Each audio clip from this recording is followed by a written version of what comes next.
So welcome again to everyone. I'm Aisha Besser. I'm in charge of communications at Climact, and I will be moderating today's seminar. So we are very honored today to welcome Kathrine Vad, who is Environment and Climate Change Advisor at ICRC. She will be our last guest speaker of the season before the summer break, but of course we will be back in autumn with our fourth series of seminars. So let me introduce you to Kathrine Vad, with whom we will discuss today human crisis plus climate crisis, how the ICRC addresses both. So as you may all be aware, helping people survive in context of violence and conflict has also an environmental impact and generates greenhouse gas emissions. So she will tell us today how the ICRC works to integrate sustainability principles into humanitarian action.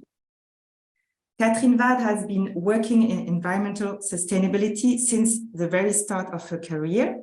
She joined the ICRC in 2017 as an environment and climate change advisor, and she has been the catalyst for the ICRC sustainability agenda.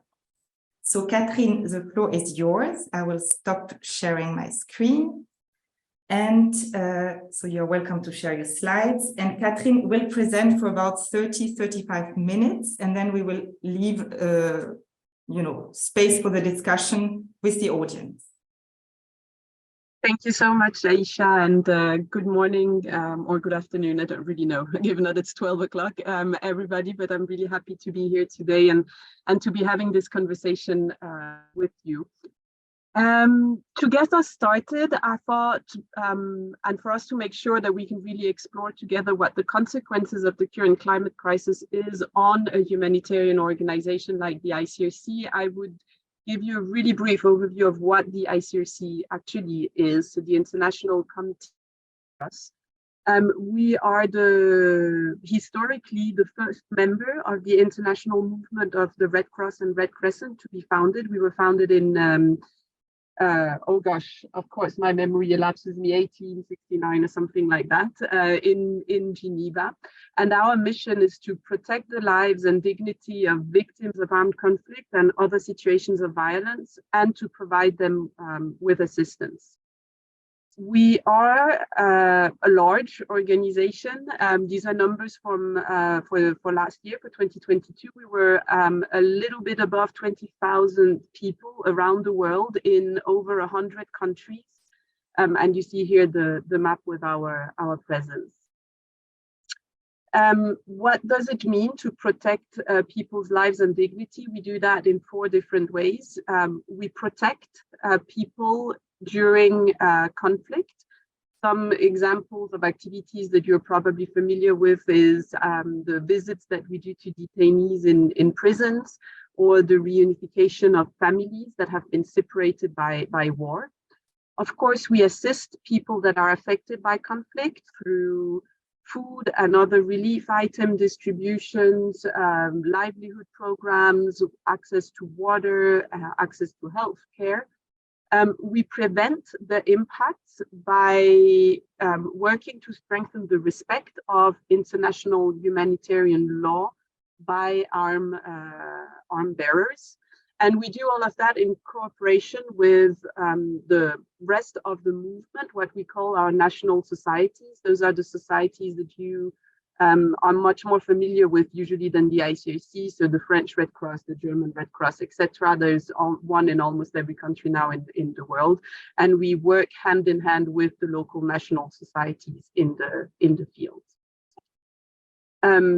We had last year expenditures reaching a record high of 2.5 billion Swiss franc, and you see here the top 10 countries in terms of expenditures for our humanitarian programs. Probably not a huge surprise in this list.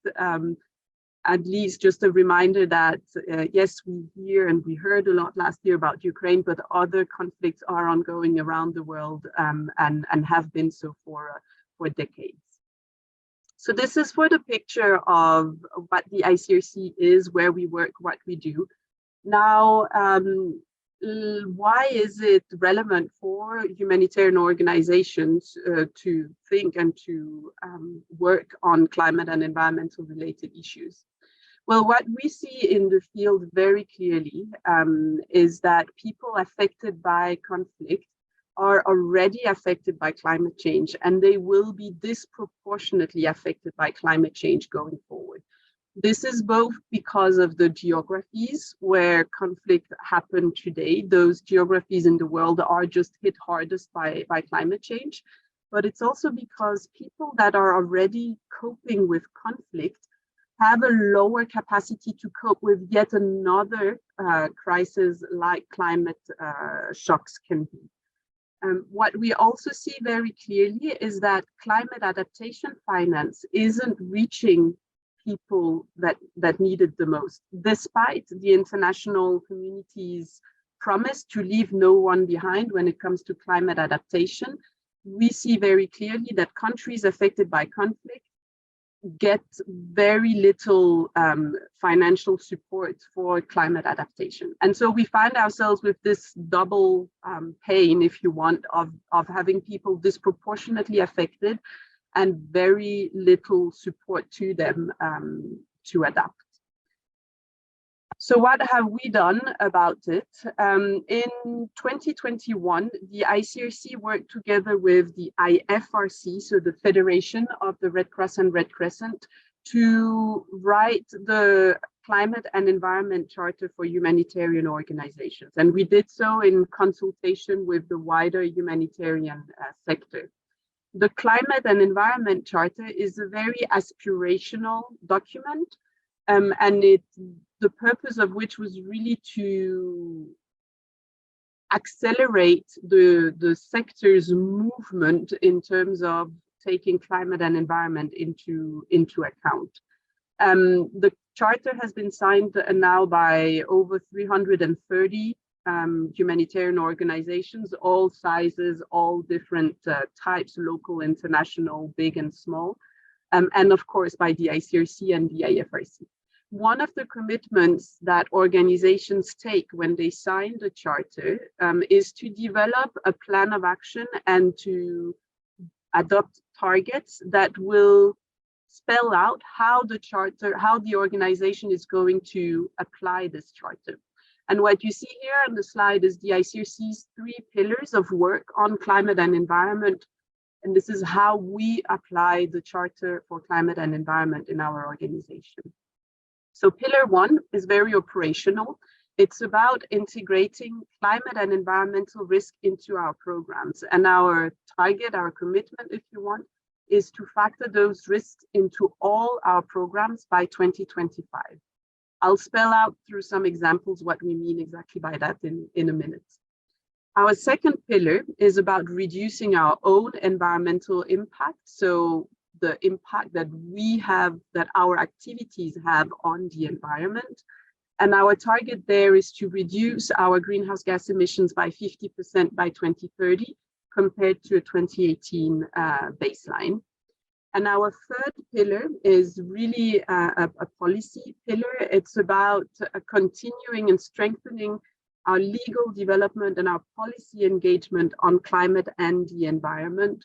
And this goes from working on this climate adaptation finance gap that I hinted at earlier, all the way to strengthening implementation of IHL. So let me move on to some of the some examples of what that means really in practice for the ICRC.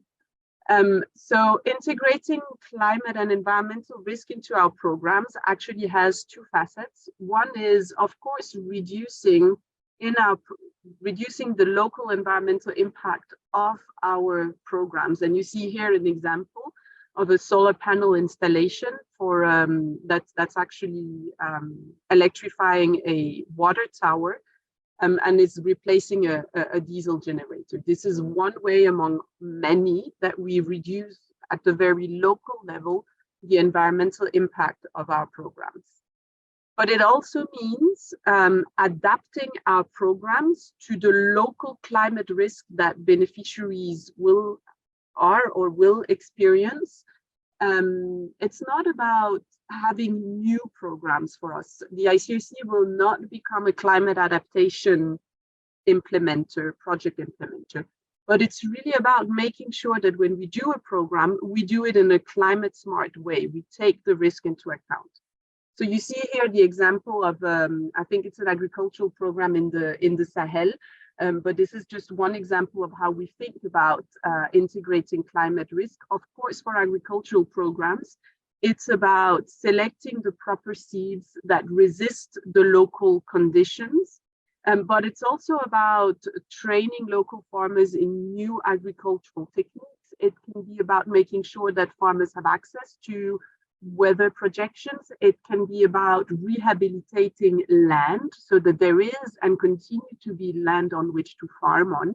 So it can be a lot of different sub-activities within our programs, all geared towards two things. One is, of course, satisfying people's humanitarian needs and helping them to strengthen their resilience to the climate shocks.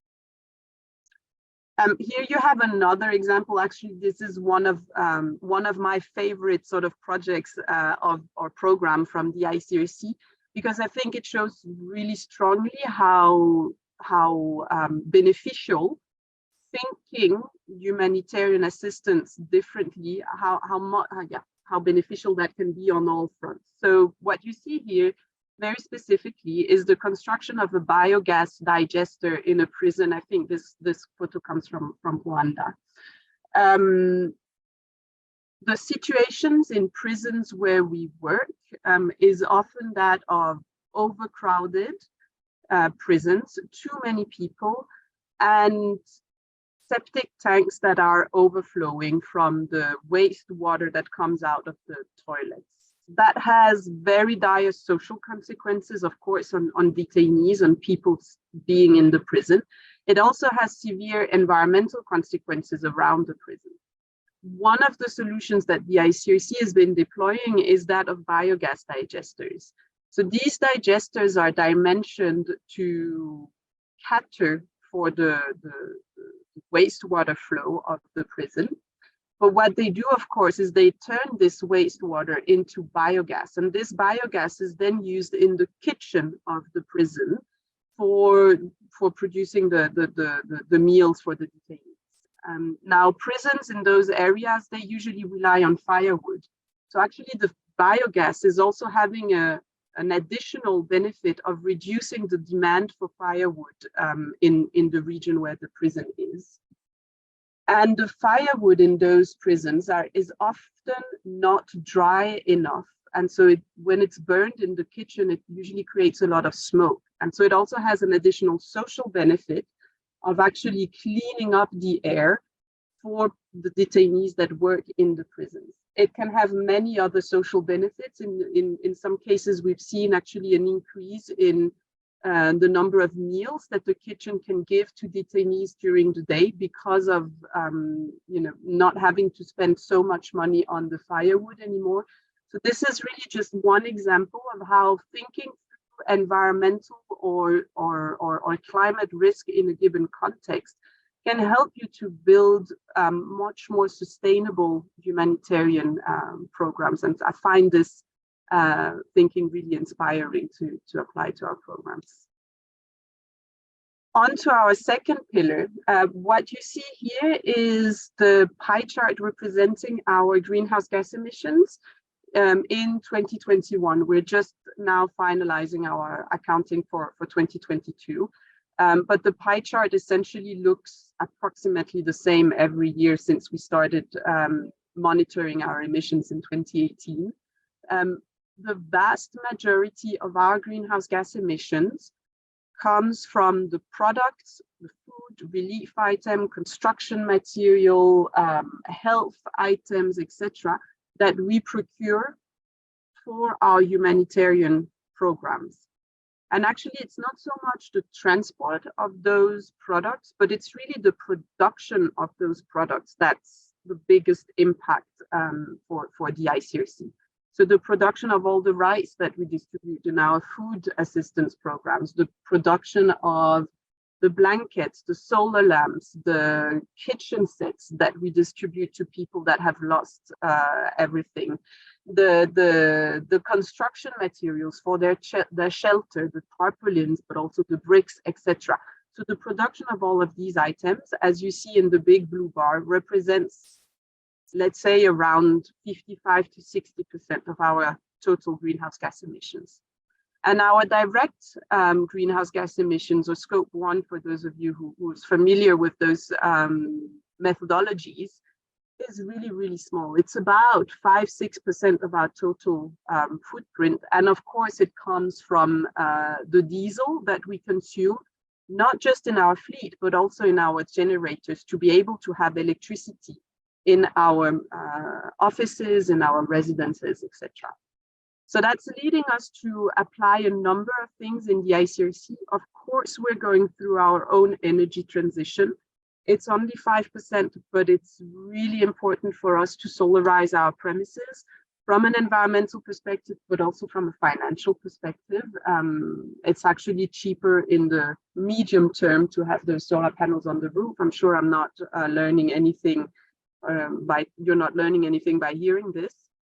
And of course, what we also do is then we've started reviewing the items that we are purchasing for our programs to see how we can purchase greener items. And for a couple of years now, the ICRC has been purchasing RSPO certified palm oil as one of the ways in which to reduce the impact of our food products. And we are today looking into items such as rice, which has an enormous greenhouse gas emission impact, to see what we can do in terms of greening that procurement. Another example, maybe something that you're a bit less familiar with when it comes to the ICRC or to humanitarian intervention, is actually how international humanitarian law can protect the natural environment. In fact, there are already clauses in IHL that protects the natural environment just as a civilian object, just as any other civilian object that needs to be protected during conflict. The ICRC very recently updated the guidelines around how these existing paragraphs can be applied, should be applied by states.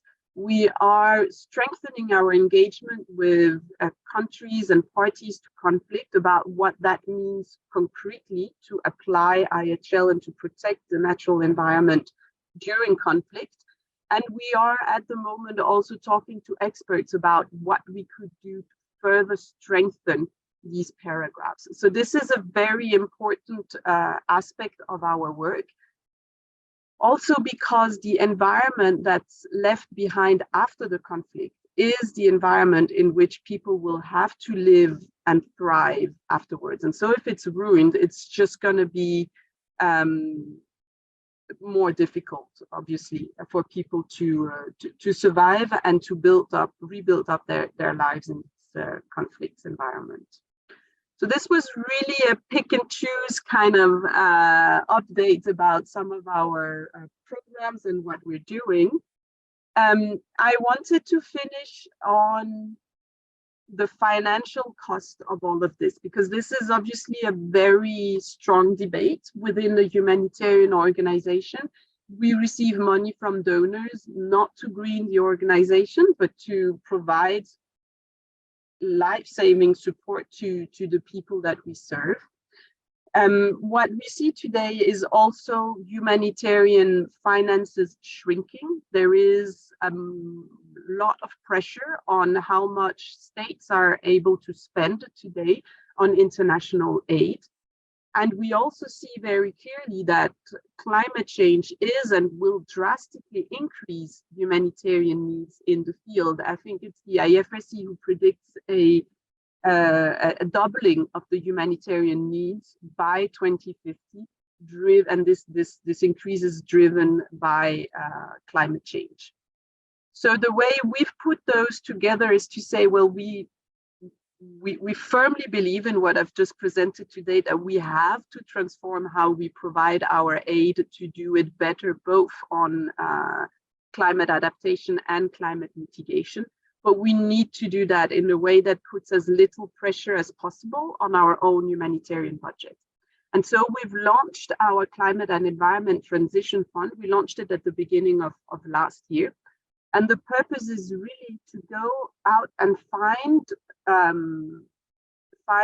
grants or funding from non-traditional sources for the ICRC. You know, we are heavily supported by states. So non-traditional sources can be private sector, can be philanthropies, etc. And to try and gear this support towards the best fit programs or projects within the organization. So last year we launched a fund with one program, which was the solarization of our top 7 most polluting premises or countries, if I can say so. And this year, the fund actually grew in scope. So we are still supporting the solarization of our premises, but we are also supporting capacity development internally. In order to make such a transition succeed in an organization like the ICRC, you need access to expertise, and we do that through partnerships. You need to train staff all around the world so that they understand how their work actually impacts climate and environment and needs to take climate and environment into account. So there's a lot of capability and capacity development to take place. And we're also supporting a couple of programs, humanitarian programs that have a very strong climate narrative and that will help us to learn what it actually means to adapt humanitarian activities to climate change, particularly in a conflict setting, which has a number of specific characteristics around